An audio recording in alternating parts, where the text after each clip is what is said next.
दूसरा लेक्चर याद हो, मैंने तुम लोगों से कहा था अभी तो बड़ी ही एफिशिएंसी लेवल बहुत अच्छा, आगे बढ़ते जाएंगे और एफिशिएंसी लेवल बजाय बढ़ने के ना डाउन। लोगों की तो ये एक पागलों वाली और जुनूनी कैफियत होनी चाहिए। आज ये टीचर्स ने पढ़ा दिया है, आज के आज ही जाकर हमने इसे रीड करके साइड पे ना सिर्फ रीड करके साइड पे कर देना है, बल्कि दूसरी बुक में भी देखना है सेम बोर्ड के अलावा। बास बच्चे कहते हैं सबने सेम बोर्ड से पढ़ा हुआ है, हम तो इसे फेडरल से भी रीड करके आए, पता तो चले कि वहां पे कोई डिफरेंट वर्डिंग्स तो नहीं।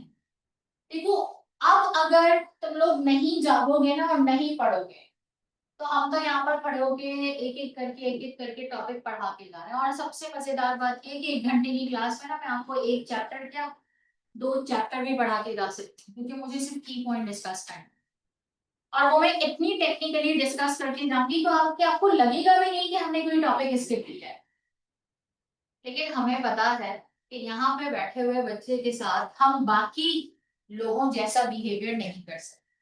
चलिए, जैसा कि हम ओवरऑल होता हुआ देखते हैं दूसरी जगहों, नहीं कर सकते। ये हम कभी अपने लिए करते ही नहीं है, क्योंकि हमें पता है कि हमारे लिए एक एक बच्चा बड़ा इंपॉर्टेंट है। लेकिन बच्चा भी तो सिंसियर होना अपने साथ, तुम लोगों का रीडिंग मटेरियल ना होने के बराबर है, तो बराए मेहरबानी पढ़ना शुरू। सही है। हम आज जो पढ़ेंगे वो है नेक्स्ट वन फैक्टर, और वो क्या है, नेचर ऑफ एयर। देखो, ये बिल्कुल वही बात है कि अगर कोई मुझसे कहे ना कि मैं साहब कैसी स्टूडेंट रही, तो मैं कहूँगी हाँ भाई एवरेज ही थी। वो एक अलग बात है कि टीचर्स जो है बड़े मुतासिर हो जाते हैं कि हाँ जी ये सवाल पूछा, या फिर जो है वो ये कॉन्सेप्चुअल बात पूछी, या फिर जो है वो मार्क्स इससे आ गए। लेकिन मैंने हमेशा अपने आप को एक एवरेज स्टूडेंट के तौर पे लिया, क्योंकि मुझे ना किसी की कोई बात तब तक समझ नहीं आती है जब तक कि मैं उसे रिकॉल ना करवा लूं। जब तक कि वो शख्स मुझसे 2 बार उस तरह की बात ना कर ले, एक बार कह दी, दूसरे अंदाज में कह दे, बार मरतबा तीसरे अंदाज में कह दे, तो मेरा पॉइंट सारे के सारे क्या होते हैं, क्लियर होता है। रिएक्टेंट रिएस्ट रिएक्टेंट जब किसी रिएक्शन में जाते हैं तो बार बार कोलाइड करते हैं, तब भी प्रोडक्ट नहीं बना पा। और कुछ रिएक्टेंट ऐसे होते हैं जो एक ही बार कोलाइड करते हैं और आपके पास क्या होता है, वहां पर प्रोडक्ट बन जाता है। इसका मतलब नेचर ऑफ रिएक्टेंट में हम ये बात तो बहुत अच्छे से जानते हैं कि अगर कोई केमिकल रिएक्शन हो रहा है तो रिएक्टेंट मॉलिक्यूल्स स्टैटिक नहीं, रिएक्टेंट मॉलिक्यूल्स कंटिन्यूअसली क्या है, मूव करते हैं, मोशन कंसीडर की जाती है, and they are frequently collide with each other. यानी केमिकल रिएक्शन होने में रिएक्टेंट क्या कर रहे हैं, रिएक्टेंट की जिम्मेदारी ये है कि वो क्या करें, कोलिजन। और जब वो कोलाइड करते हैं तो 2 तरह के कोलिजन हैं, एक कहलाता है आपके पास क्या, इलास्टिक कोलिजन। अगर आपने कह दिया तो मेरी बात को ध्यान से सुन लीजिएगा, क्योंकि हम जब भी कोलिजन पढ़ते हैं ना तो हमारे सामने होता है इलास्टिक कोलिजन और इनइलास्टिक कोलिजन, यानी कि एनर्जी रिमेन सेम और एनर्जी डिफरेंट नेवर। यहाँ पर केमिकल काइनेटिक्स के अकॉर्डिंग जो वर्ड आता है that is known as effective collision. अब आप इफेक्टिव वर्ड ही बता रहे हैं, इफेक्टिव इफेक्टिव का मतलब क्या होता है, ऐसा collision which leads to the formation of product, which leads to the formation of product। यानी आपके पास क्या है, बहुत ही सिंपल सी बात है, रिएक्टेंट आपस में क्या करें, कोलाइड, और कोलाइड करने के बाद फौरी तौर पे क्या बना दे, प्रोडक्ट। तो हम कहते हैं that collision is considered as effective collision. लेकिन इसका एक ऑपोजिट भी तो होगा ना, और वो क्या कहलाएगा, नॉन इफेक्टिव कोलिजन। और अगर मैं अब इसका मतलब आपसे पूछूं तो मेरा नहीं ख्याल कि आप में से कोई नहीं बता सकता। आप कहेंगे कि एक ऐसा कोलिजन है जिसमें प्रोडक्ट नहीं बन। सही ना, हमें लिखना तो नहीं है, हमारा तो कंसेप्ट होना चाहिए, लिखा हुआ तो हमें किसी भी फॉर्म में मिलेगा और हमें उसमें से सिर्फ टिक मार्क करना है कि कौन सही है और कौन गलत है। अब जब इफेक्टिव कोलिजन की बात आई ना, तो कहा ये गया कि इफेक्टिव कोलिजन वो ही करवा सकेगा जिसके पास जो है वो दिस काइंड ऑफ एनर्जी हो जिसको हम कहते हैं थ्रेशोल्ड एनर्जी। और थ्रेशोल्ड एनर्जी क्या होती है? Minimum amount of energy. कोई मेरी बात को कंप्लीट करने की हिम्मत रखता है तो प्लीज बोल दे, मुझे आवाज आनी शुरू हुई। क्या है? Minimum amount of energy which is required for effective collision. ये वो मिनिमम अमाउंट ऑफ एनर्जी है जो किसके लिए रिक्वायर्ड है? मैंने आधी बात लिखी, आधी बात आप लोग खुद कंप्लीट करेंगे। किसके लिए जरूरी है? For the effective collision. Effective collision के लिए क्यों जरूरी है? इफेक्टिवली कोलाइड करेगा तो क्या बनेगा? प्रोडक्ट। फिर जिसे आपने थ्रेशोल्ड एनर्जी के नाम से जाना, उसी के बाद मैंने आपको एक और एनर्जी के बारे में बताया जो रिएक्टेंट की अपनी एनर्जी, जो आप सब अपने अपने एक पर्टिकुलर पोटेंशियल और एनर्जी लेवल के साथ यहाँ पे बैठे हैं, सही है, उसे एक्सीड करने के लिए, यानी मैं आपके लिए एक एक्टिवेशन एनर्जी का काम कर, मैं आपको एक एडिशनल सपोर्ट दे रही हूँ यहाँ पर, और आप में से जो वो एडिशनल सपोर्ट कम टाइम में ज्यादा पिक करेगा, इसका मतलब है उसकी एबिलिटी क्या है? ज्यादा। लेकिन आप सबका इंटरनल कैपेसिटी या आप सबके पढ़ने की सलाहियत मेरी नजर में फिर एक जैसी नहीं है, लेकिन लेवल एक ही जैसा बैठा है। यहाँ कोई ऐसा नहीं है कि मैं आपसे कहूंगी नहीं जी वहां पर एक ऐसा स्टूडेंट भी है जो क्लास 10 से बिलोंग करता है और वो इस क्लास में आ जाए। नेवर। आप सबका लेवल क्यों सेम है? क्योंकि आप सबकी एनर्जी कैपेसिटी, आप सबके लिए सिलेबस कंटेंट क्या है? सेम। इंटरनल एनर्जी कोई जानता है क्या होता है इंटरनल एनर्जी? बड़ा आसान सेंटेंस हम इसके लिए आपको बताते हैं, हम इसे कहते हैं सम ऑफ ऑल एनर्जीज। सही है। अब सम ऑफ ऑल एनर्जी का मतलब रिएक्टेंट में ट्रांसलेशनल भी है, उसके पार्टिकल्स में वाइब्रेशनल भी है, रोटेशनल भी है। सब एनर्जी का क्या निकाल लें? सम। तो जब आप उनकी सम ऑफ ऑल एनर्जीज कहते हैं तो आप उसे क्या कहते हैं? Internal energy. और अगर आप चाहें तो आप वो तीनों एनर्जी का नाम यहाँ पे लिख सकते हैं। क्या नाम लिख सकते हैं? आप ये गिवन जानते हैं, क्या क्या लिखेंगे? ट्रांसलेशनल, बोलकर बताइए, वाइब्रेशनल और रोटेशनल। फिर उसके बाद हम आते हैं नेक्स्ट वन। हमारे पास एक और एनर्जी है जिसके नखरे बहुत हैं, दैट इज एक्टिवेशन एनर्जी। सही है। और वो क्या है एक्टिवेशन एनर्जी? इसको मैंने कहा additional amount of energy.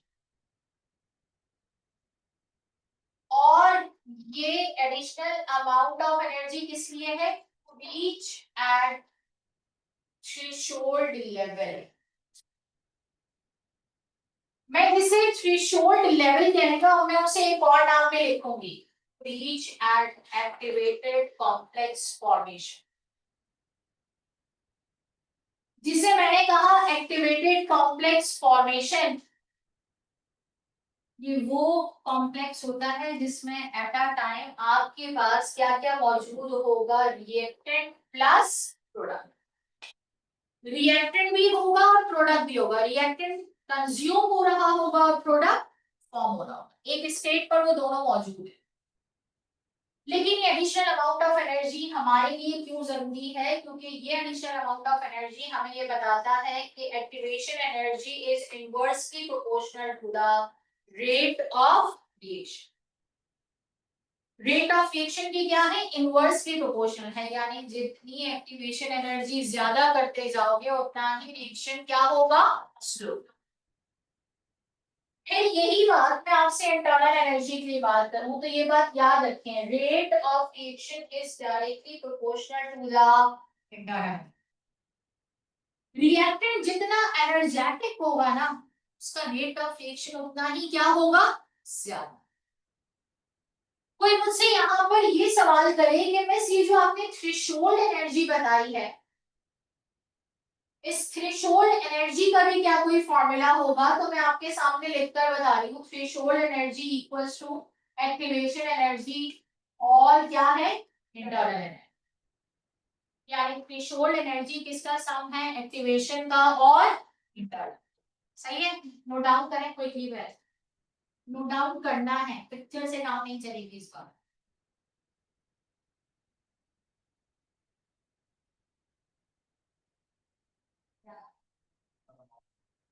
required for the effective collision.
Are we done?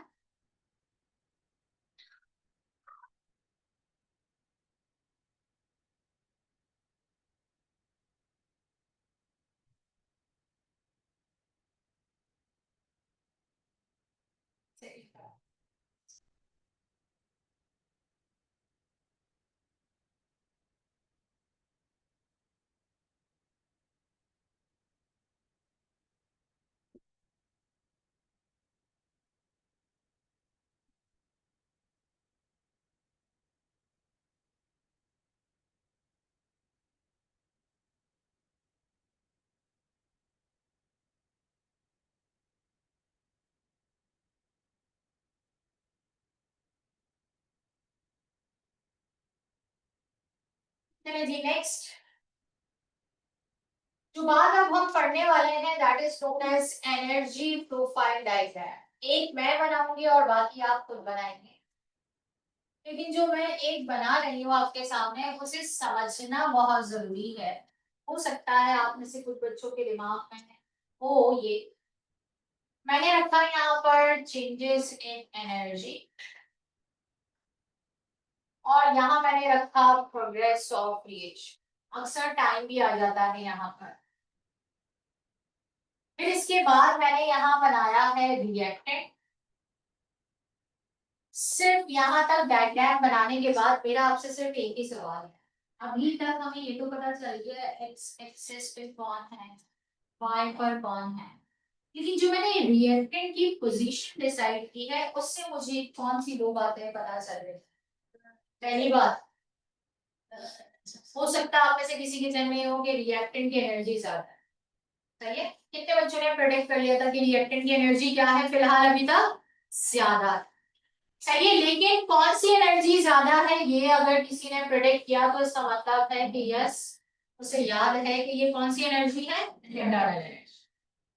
फिर मैंने रिएक्टेंट के बाद यहाँ पे बनाया प्रोडक्ट और मुझे लगता है दूसरी बात आपने प्रेडिक्ट की और वो ये कि इसका मतलब इस डायग्राम के अकॉर्डिंग रिएक्टेंट ज्यादा एनर्जेटिक है एज कंपेयर टू प्रोडक्ट। ये रिएक्टेंट जब तक इस लेवल पर नहीं जाएगा और इस लेवल का नाम मैं आपको बता चुकी हूँ दैट इज थ्रेशोल्ड लेवल, लेकिन इसका दूसरा नाम भी मैं आपको बता चुकी हूँ और वो क्या कहलाएगा, यहाँ पर होगा क्या इस वक्त एक्टिवेटेड कॉम्प्लेक्स। इस एक्टिवेटेड कॉम्प्लेक्स में दो चीजें मौजूद हैं, वो रिएक्टेंट जो कंज्यूम हो रहा है और वो प्रोडक्ट जो बन रहा है। इस पोजीशन के बाद सिर्फ प्रोडक्ट होगा और इस पोजीशन से पहले सिर्फ कौन होगा, रिएक्टेंट। ये रिएक्टेंट रिएक्ट नहीं कर सकता, ये यहां तक नहीं जा सकता क्योंकि उसके पास ये एडिशनल एनर्जी मौजूद नहीं।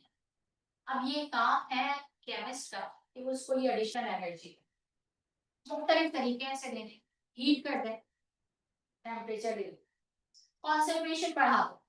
सही है, तो आपने क्या किया, रेट को बढ़ाने का इंतजाम करना है। फिर आप लोग तो शायद जानते ही हैं और आप लोगों के जहन में भी है क्योंकि जो एंजाइम पढ़ता हो वो यकीनन कैटलिस्ट के नाम से ना वाकिफ को ऐसा हो नहीं सकता। तो इसका मतलब है, हो सकता है हमने आसान तरीका रखा हो सकता है मैंने सोचा टेम्परेचर पे ऐसा ना हो रिएक्टेंट डिकम्पोज हो जाए। हो सकता है कॉन्सेंट्रेशन बढ़ाने से मैंने ये ना सोचा हो कि कॉन्सेंट्रेशन बढ़ाने से ऐसा ना हो सॉल्यूट पार्टिकल्स इंटरफेयर करना शुरू हो जाए। तो हम सेफ साइड रखते हैं, और क्या सेफ साइड रखते हैं, कोई ऐसा कंपोनेंट ऐड करना चाहिए जो इस रिएक्शन में इन्वॉल्व ना हो। और उसका सबसे आसान तरीका क्या होता है, एडिशन ऑफ कैटलिस्ट। वो एडिशन ऑफ कैटलिस्ट हमारे लिए तब पॉसिबल होगा जब वो मुझे यहाँ पर एक रिक्वायर्ड अमाउंट ऑफ एनर्जी देगा, that is additional amount of energy, जो इस रिएक्टेंट को उठाकर यहाँ तक लेकर आए।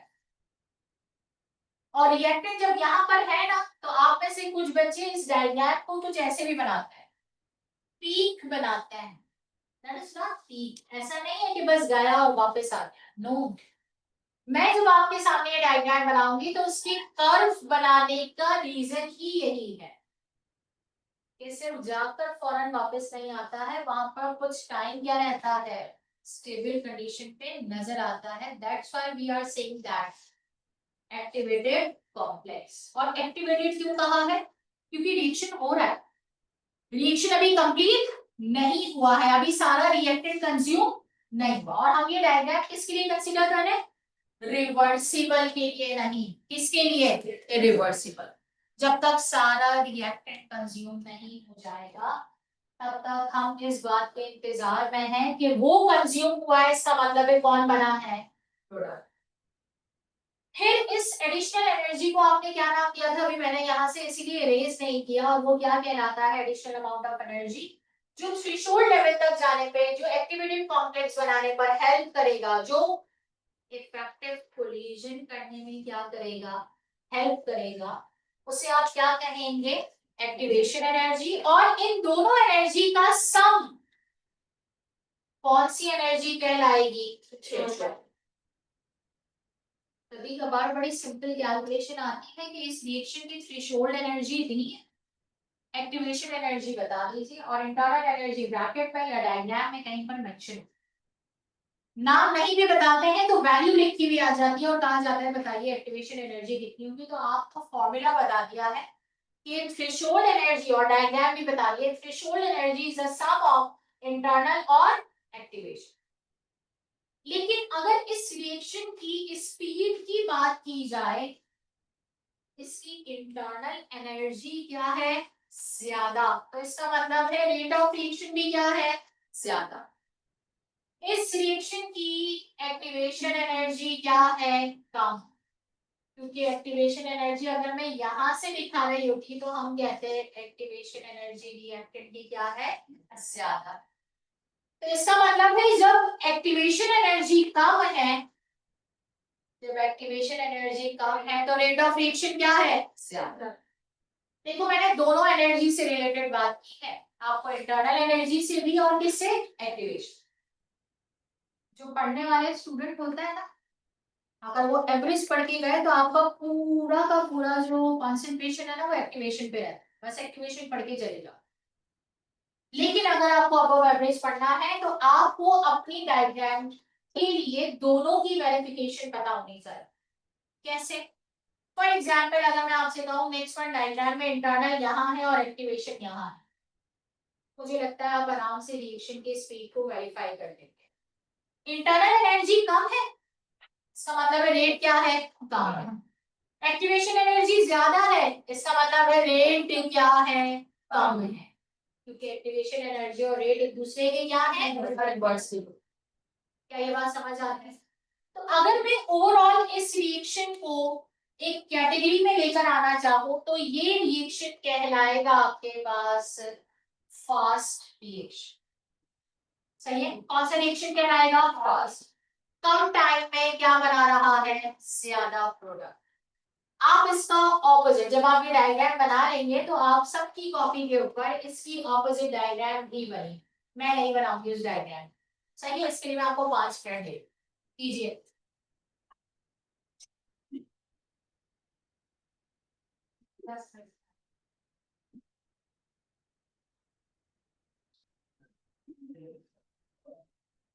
इसमें इंटरनल एनर्जी ज्यादा है, प्रोडक्ट बढ़ाना था, रिएक्टेंट से प्रोडक्ट कम था। एनर्जेटिक्स में पढ़ेंगे जब रिएक्टेंट ज्यादा एनर्जेटिक होता है, प्रोडक्ट कम, तो हम कहते हैं कि वो रिएक्शन अभी कम स्पीड दे रहे हैं, अगर उसकी एनर्जी लाएंगे थर्मोकैपिलरी रिएक्शन के अकॉर्डिंग। इसका मतलब क्या होगा कि रिएक्टेंट ज्यादा था और प्रोडक्ट कम था, H2 - H1 या तो रिएक्शन एक्सोट एनर्जी इसकी इन्वॉल्व नहीं करनी होगी, नेक्स्ट स्पीड हमने बिगड़ेंगे।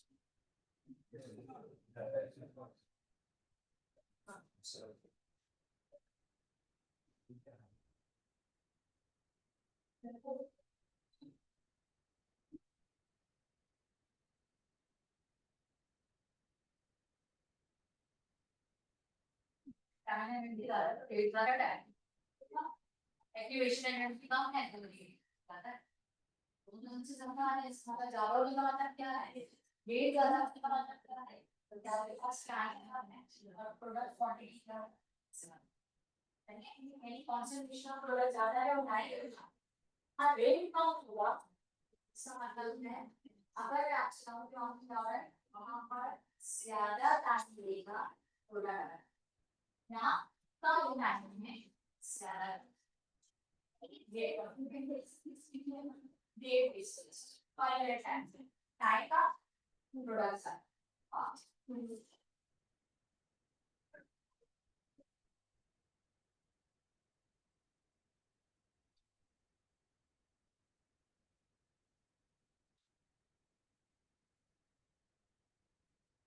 अगर आपको कंफ्यूजन हो ना तो आप रेट की जगह अपनी आसानी के लिए स्पीड ऑफ क्रिएशन भी लिख सकते, तो मुझे लगता है कि आपको और समझ में आ जाएगी।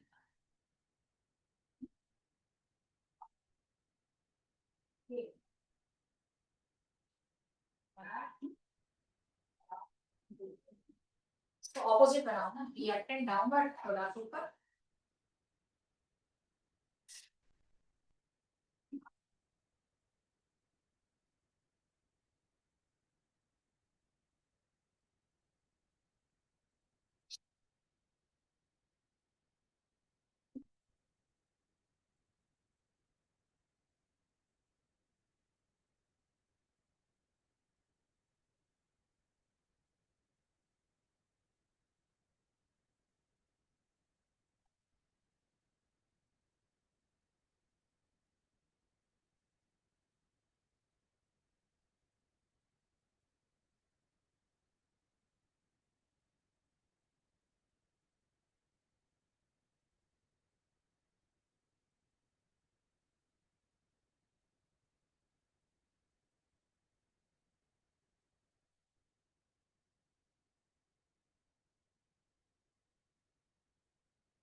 कितने स्टूडेंट्स ऐसे हैं जो डायग्राम बना चुके हैं?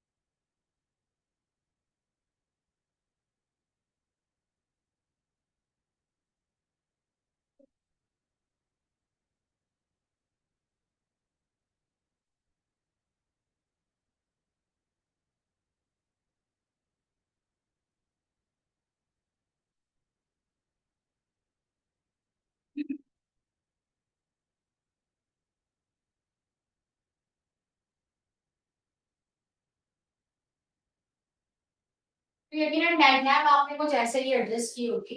रिएक्टेंट कम और प्रोडक्ट ज्यादा। रिएक्टेंट कम होने का मतलब रिएक्टेंट की इंटरनल एनर्जी कम है और प्रोडक्ट की इंटरनल एनर्जी क्या है, ज्यादा है। लेकिन अगर मैं इस रिएक्टेंट को ये सपोज करके बैठ जाऊं कि without any external providing condition ये खुद ब खुद प्रोडक्ट बनाएगा, इट टेक्स लॉन्गर टाइम, ये बहुत ज्यादा टाइम लेगा कहां तक पहुंचने में, थ्रेशोल्ड लेवल।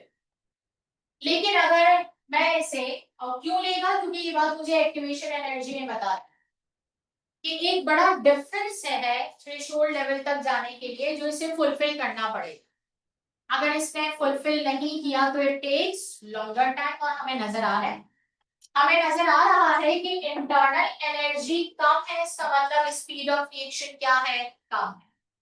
हमें नजर आ रहा है कि एक्टिवेशन एनर्जी ज्यादा है, इसका मतलब है स्पीड ऑफ रिएक्शन क्या है, कम है। हमने ये बात दोनों तरह से क्या की, वेरीफाई। तो हमें ये पता चला कि ये रिएक्शन क्या है, स्लो। और क्यों स्लो है, क्योंकि यहाँ एक्टिवेशन एनर्जी ज्यादा है और जिसने स्पीड ऑफ रिएक्शन को क्या कर दिया है, कम कर दिया। It takes longer time to form the activated complex and then product. और सिंपल अल्फाजों में हम इसे ये भी कहते हैं, products are much more energetic as compare to reactant. Product बनाने के लिए रिएक्टेंट को एनर्जेटिक होना पड़ेगा, वरना वो प्रोडक्ट बनाने के काबिल नहीं।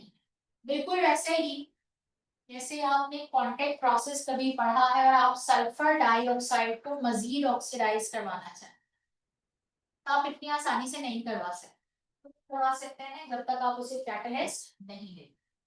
सिमिलरली वैसे ही जैसे कि मैं आपके सामने एक रिवर्सिबल रिएक्शन की चलो एग्जांपल लेती हूं और वो इरिवर्सिबल रिएक्शन की एग्जांपल लेती हूँ और वो रिएक्शन ऐसा है कि मैं आपसे कहूँ हाइड्रोजन और फ्लोरीन को रिएक्ट करने दें और हाइड्रोजन फ्लोराइड बने। वो रिएक्शन इतना आसान नहीं है क्योंकि हाइड्रोजन की अपनी बॉन्ड एनर्जी है और फ्लोरीन की अपनी क्या है, बॉन्ड एनर्जी। जब तक ये दोनों आपस में रिएक्ट नहीं करेंगे तब तक प्रोडक्ट बनने के चांसेस नहीं है।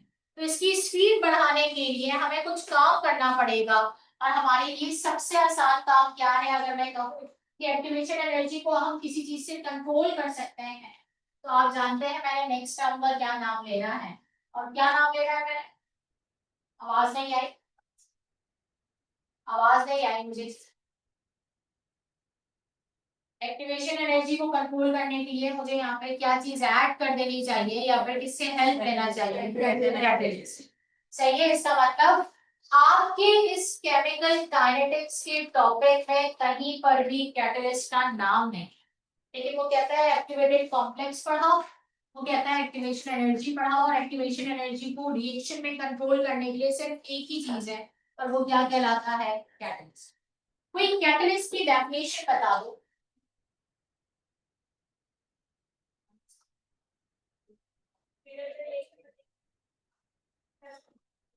सही। याद रहे हमने पहला फैक्टर पढ़ा था कंसंट्रेशन ऑफ रिएक्टेंट, बार बार इसलिए याद दिला रही हूँ कि आपके दिमाग में फिक्स हो जाए। दूसरा पढ़ा टेम्परेचर, तीसरा पढ़ा surface area of reactant, fourth one क्या पढ़ा, नेचर ऑफ रिएक्टेंट।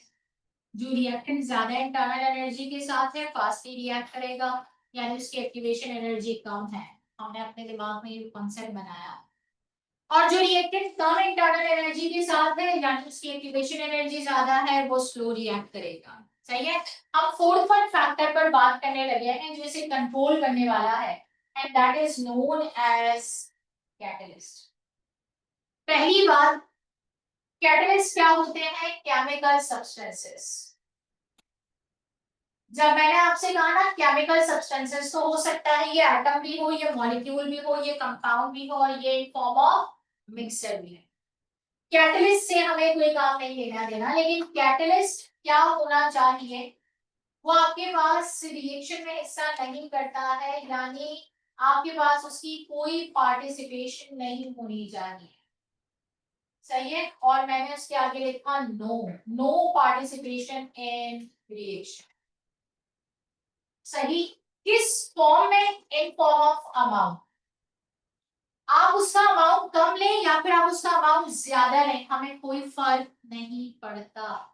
चाहे आप मिलियंस ऑफ लीटर्स के अंदर सल्फ्यूरिक एसिड बना रहे हैं, catalyst vanadium pentoxide millions of kilograms में नहीं लिया गया, उसकी क्वांटिटी क्या रखी गई है, स्मॉलर। सही। इसीलिए आप याद करें ना, आपने पूरी ऑर्गेनिक पढ़ी और कितनी जगहों पर आपने हाइड्रोजनेशन पढ़ा, वहां कभी भी आपसे ये जरूर कहा गया कैटेलिस्ट का नाम याद रखो, लेकिन आपसे ये नहीं कहा गया कि उसकी अमाउंट बता, कि अगर इतना अमाउंट ऑफ, कहीं पर भी नहीं है, किसी बुक में भी नहीं है, बस वो कहते हैं एडिशन ऑफ कैटेलिस्ट। सही, यानी उसकी अमाउंट आप पर डिपेंड करती है। आप भी कोई रिएक्शन परफॉर्म करने जाए लैब के अंदर, तो आप तो सॉल्ट एनालिसिस कर ही रहे हैं और आप वहां पर डिफरेंट कॉमन आयन इफेक्ट भी देखते हैं, तो उसी में ही वो कॉमन आयन आपके लिए कैटेलिस्ट का काम करता है। और सब छोड़ दें, सबसे आसान एग्जाम्पल दे दे, आपने एक ऑटो कैटलिस्ट की एग्जांपल देखी है रिडॉक्स रिएक्शन के है। आप रिडॉक्स टाइट्रेशन जब करवाते हैं, कैमरा 4 जहां पर आप पीरियड पे लेते हैं, आप वहां कोई इंडिकेटर ऐड नहीं करते, हम वहां पर, मैं अभी एग्जांपल भी दूंगी, वो ऑटो कैटलिस्ट का काम कर रहे हैं। वो जैसे ही प्रोडक्ट बनती है ना, वो प्रोडक्ट ही उसकी स्पीड को कंट्रोल करना शुरू कर दे, यानी फर्स्ट टाइम रिएक्शन होने में टाइम लगता है, लेकिन जैसे ही एक बार प्रोडक्ट बन गई, वैसे वो रिएक्शन की स्पीड को क्या करता है, कंट्रोल कर लेता है। With the help of the colour change हमें पता चल जाता है। तो आप देखें, रिडॉक्स का पिंक कलर हमें इतना तंग नहीं करता है जितना एसिड बेस की टाइट्रेशन में पिंक कलर हमें डिस्टर्ब करता है।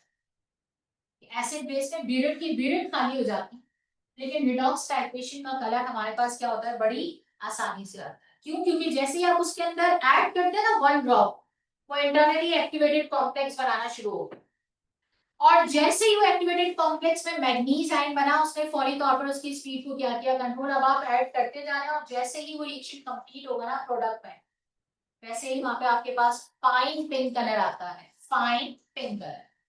सही है, तो ये याद रखना है, कैटलिस्ट क्या है, केमिकल सब्सटेंस, कोई पार्टिसिपेशन नहीं है केमिकल रिएक्शन में, और पार्टिसिपेशन का मतलब क्या है, उसकी अमाउंट से हमें कोई मतलब नहीं, केमिकली रिएक्ट भी नहीं करता है। और मैंने इस केमिकली रिएक्ट के लिए बजाय लिखा है केमिकली इनर्ट। केमिकल रिएक्शन में वो रिएक्शन इन्वॉल्वमेंट नहीं लिखा था, अगर उसने लिखा दिया तो शायद हम जो प्रोडक्ट बनाना चाहते हैं उसके अलावा साइड प्रोडक्ट भी बन जाए। तो कैटलिस्ट क्या होना चाहिए, इनर्ट। मेरे और आपके कहने से कैटलिस्ट नहीं बनती, ये हमने पता नहीं कितने केमिकल रिएक्शंस, आप सब ने इनऑर्गेनिक पढ़ा, आप सब ने ऑर्गेनिक पढ़ा, और आप सब ने देखा है कि वहां पर बड़े परफेक्ट कैटलिस्ट रखे गए हैं हर केमिकल रिएक्शन के लिए। नेक्स्ट, ये जो कैटलिस्ट का पूरा काम है, ये कंट्रोल जाके किसे करता है उस केमिकल रिएक्शन के अंदर, ये कंट्रोल करता है एक्टिवेशन एनर्जी को, यानी ये काम करता है सिर्फ एक, बाय लोअरिंग एक्टिवेशन एनर्जी। ये क्या करता है, स्पीड अप रिएक्शन। ये सेंटेंस इसका काम है। आप किसी भी केमिकल रिएक्शन में काम पूछे ना कैटलिस्ट का, हम कैटलिस्ट हिस्ट्री इंसर्ट करवाते हैं कि उस केमिकल रिएक्शन में जाके ये क्या करेगा, एक्टिवेशन एनर्जी को क्या करना शुरू हो जाएगा, कम। और कम कैसे करेगा, डायग्राम की चेंजेस देख लीजिएगा, अक्सर आ जाता है ए बी सी डी करके मार्किंग की, विदाउट कैटलिस्ट कहाँ है, विद कैटलिस्ट कहाँ है, या तो ये फास्ट है या फिर ये स्लो है। इस वक्त ये डायग्राम जो मैंने आपके सामने लिखी हुई है, या फिर ये जो मैंने आपके सामने कर्व बनाया है, ये है विदाउट कैटलिस्ट। देखो किसी की तरफ में ये बात तो नहीं है ना कि इसने इसी को क्यों से डिसाइड किया, वहां तो नहीं ले सकते। एक्टिवेशन एनर्जी ऑलरेडी कंट्रोल है, कम है, स्पीड ऑफ रिएक्शन क्या है, ज्यादा। ये काम कर रहा है, ये पूरा दिन ले रहा है, 24 आवर्स ले रहा है मेरे, और फिर कहीं जाकर प्रोडक्ट के लिए हमारे पास कोई 5 या 10 या 15 किलोग्राम्स प्रोडक्ट बन, यानी मेरा एनर्जी रिसोर्स बहुत ज्यादा है। मुझे क्या करना है, इसके लिए ऐड करना है क्या, कैटलिस्ट। अब ये तो विदाउट कैटलिस्ट है, जैसे ही मैंने कैटलिस्ट ऐड किया ना, वो कुछ नहीं करता है बल्कि एक ऑल्टरनेटिव पाथ प्रोवाइड करता है। क्या करता है, ऑल्टरनेटिव पाथ प्रोवाइड करता है। उस ऑल्टरनेटिव पाथ से देखो क्या क्या चीजें चेंज हुई, गौर से सुनना। वो कोलिजन जो पहले स्लो हो रहा था अब क्या हो रहा होगा, फास्ट। वो एक्टिवेटेड कॉम्प्लेक्स जो बहुत देर में जाके बन रहा होगा अब क्या बनेगा, जल्दी। और उस एक्टिवेटेड कॉम्प्लेक्स के बनने की वजह से जो थ्रेशोल्ड लेवल पहले हाई था अब क्या हो गया है, लो। और इन सारे कामों की वजह से हमें क्या फर्क पड़ा है, increase in the yield of product, यानी प्रोडक्ट की क्वांटिटी क्या हो गई, बढ़ गई। कब, कम टाइम। और वो कम टाइम करने वाला कौन है, यानी मैं इस ग्राफ के अंदर पूछूं भाई कौन है विद कैटलिस्ट, तो आप कहेंगे विद कैटलिस्ट हमेशा वही होगा जिसमें एक्टिवेशन एनर्जी पहले से क्या कर दी होगी काम। इसका मतलब आपसे कोई पूछे कैटलिस्ट क्या है, chemical substance which does not involve in the chemical reaction, which have in the minor or the major quantity, so it doesn't matter, हमारे लिए कोई फर्क नहीं पड़ता, but it can speed up the reaction by lowering the activation energy। ये है आपके पास catalyst के लिए, और ये कैटलिस्ट का जितना भी काम है इस काम को हमने एक प्रोसेस का नाम दिया है और वो प्रोसेस कहलाता है कैटलिसिस। तो ये कहे ना कैटलिस्ट, तो आप कहेंगे केमिकल सब्सटेंस, बाकी पूरी बात सेम है। और अगर कोई कहे कैटलिसिस क्या होता है तो आप कहेंगे it is a process in which a catalyst, और बाकी सारी बात। कैटलिसिस आपको समझ में आनी चाहिए कि हाँ ये एक प्रोसेस का नाम है, इसमें कैटलिस्ट काम करता है, और क्या काम करता है वो मैंने आपको बताया। अब आते हैं एक और बात, आसान होती है लेकिन हम उसे अपने लिए बड़ी मुश्किल बना लेते हैं, पता नहीं क्यों बना लेते हैं, लेकिन बना लेते हैं। कैटलिसिस ना दो तरह, एक कहलाती है होमोजेनस और एक क्या कहलाती है, हेटेरोजेनस। इसको आप ऐसे भी याद रख सकते हो कि reactant plus product plus catalyst are in the same state. Same state का मतलब रिएक्टेंट प्रोडक्ट भी गैसेस ही बन रहे थे और जो कैटलिस्ट दिया वो भी क्या है, गैस। बहुत कम ऐसे रिएक्शंस हैं। होमोजेनस कैटलिसिस आसान नहीं है क्योंकि बास मर्तबा आपके पास जितने भी कैटलिस्ट हैं वो आपके पास सॉलिड भी हो सकते हैं और सॉल्यूशन भी हो सकते हैं, मोस्टली सॉलिड। लेकिन अगर reactant plus product plus catalyst किसमें मौजूद हो, एक डिफरेंट स्टेट। बहुत देखा है आप लोगों ने, ये एग्जाम्पल तो आपने बहुत देखे हैं कि इथाइन में आप हाइड्रोजनेशन करवाते हैं, निकल लेते हैं और बनता है एथीन। बहुत कॉमन एग्जाम्पल्स हैं इसकी जो आप खुद भी प्रेडिक्ट कर सकते हैं। इथाइन में हाइड्रोजनेशन करवाई और क्या बना, एथीन। सारी गैसेस हैं लेकिन कैटलिस्ट का फेस क्या है, डिफरेंट। ये याद रहे मैंने तीनों चीजें लिखी, ये नहीं है कि रिएक्टेंट प्रोडक्ट को देख लिया है that's it, no. Reactant product और कैटलिस्ट अगर सेम स्टेट में है तो वो कहलाएगा होमोजेनस कैटलिसिस, और अगर वो डिफरेंट स्टेट में है तो वो क्या कहलाएगा, हेटेरोजेनस कैटलिसिस। मेरी आपसे रिक्वेस्ट है, वैसे तो आप लोगों ने मेरी आज तक कोई रिक्वेस्ट पूरी नहीं की, हाँ जब तक कोई ऑर्डर ना दे दो या डांट डपट ना कर दो, रिक्वेस्ट पे तो आप लोग काम नहीं करते।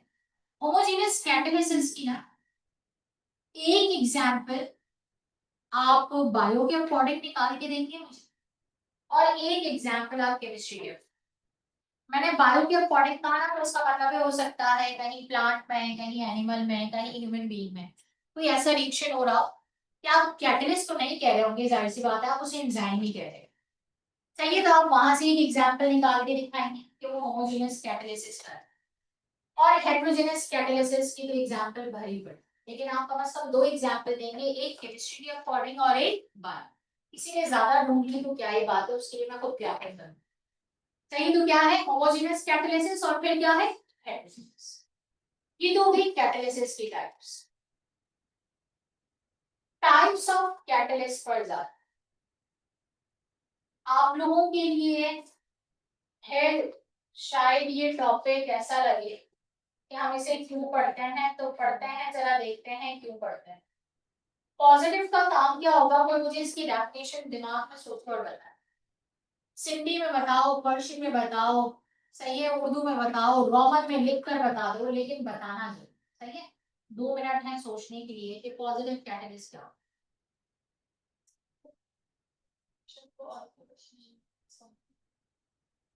मैंने कहा they can speed up the chemical reaction by lowering the activation energy। इसका मतलब है जो कैटलिस्ट की डेफिनेशन है वही किसकी डेफिनेशन है, पॉजिटिव कैटलिस्ट का एक नाम और भी है, प्रोमोटर्स। एक और नाम भी है इस पॉजिटिव कैटलिस्ट का, एक्टिवेटर्स। ये नाम हम आपको इसलिए सिखाते हैं कि कहीं पे लिखा हो कि प्रमोट्स द केमिकल रिएक्शन, तो आपको याद रखना है कि प्रोमोटर का मतलब सिर्फ कैटलिस्ट नहीं है बल्कि वो पॉजिटिव कैटलिस्ट। फिर अगर कोई आपसे कहे कि ये यहाँ पर एक्टिवेटर है तो भी आपको याद रखना है कि एक्टिवेटर्स का मतलब सिर्फ कैटलिस्ट नहीं है बल्कि कौन सी टाइप है, पॉजिटिव कैटलिस्ट। सही। तो पॉजिटिव कैटलिस्ट का काम तो बहुत बड़ा आसान है, यानी आपके अंदर जितने भी कैटलिस्ट देखे हैं ना, जो भी आपने केमिस्ट्री में पढ़े हैं वो सब के सब पॉजिटिव थे, चाहे वो रिडक्शन के लिए पढ़ा, चाहे वो ऑक्सीडेशन के लिए पढ़ा, चाहे वो आपने कॉन्टेक्ट प्रोसेस में पढ़ा, चाहे वो आपने हेबर्स प्रोसेस में पढ़ा।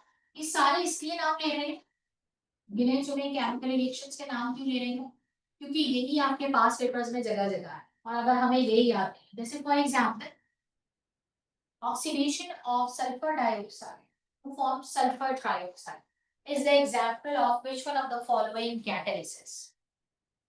सही है, यानी oxidation of oxidation of sulphur dioxide to form sulphur trioxide, ये कौन सी कैटालिसिस के एग्जांपल। अब देखो अगर हम पढ़ के नहीं जाएंगे ना तो हमारा बड़ा आसान सा एमसीक्यू खराब हो जाएगा। वहां वेनेडियम पेंटॉक्साइड दिया हुआ V2O5, सारी गैसेस हैं और V2O5 क्या है, सॉल्ट।